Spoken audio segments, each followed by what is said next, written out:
This week was a very important week for the work of the Election Observation Mission. Our work has come to its finale in that we have published this week our final report, and this is a document which includes a set of recommendations for electoral reform in Malawi. So the EU EOM, we've returned to Malawi for a week to meet all the national stakeholders. We were invited here by the Ministry of Foreign Affairs and by the Malawi Electoral Commission, so we had meetings with both of them. We also met many other members of government, we met civil society, political parties. We've had many meetings to discuss electoral reform. Our election observation mission is comprised of members from across all of our 27 member states in the European Union. And our observation teams were deployed for a long term. We spent a long time in all of the districts across Malawi.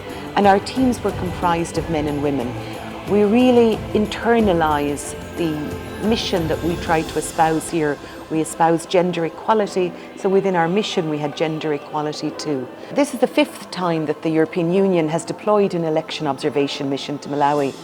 It's a sign of the cordial relation between the EU and Malawi. It's a real sign of the respect for democracy in Malawi that they're willing to invite an observation mission to look at how they conduct their election. So we've looked at all aspects of the election, from voter registration right through to vote tabulation and electoral dispute resolution after the election. We've offered recommendations for law reform. They're not something that are of our own opinion, that have come from thin air.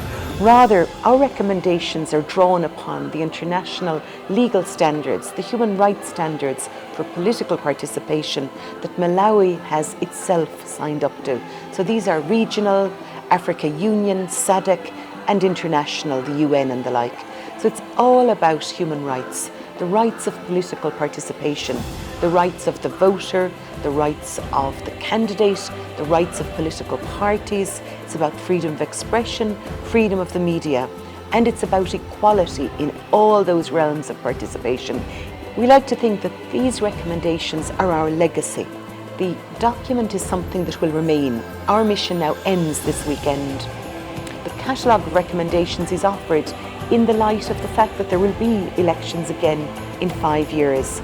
So we're urging all of the electoral stakeholders to consider our recommendations when they're going about their reflection on the election, planning for the next election, drafting policy, and there's also a lot of legal reform in this document. So we would urge consideration of the recommendations when the legislature is looking at the development of new bills.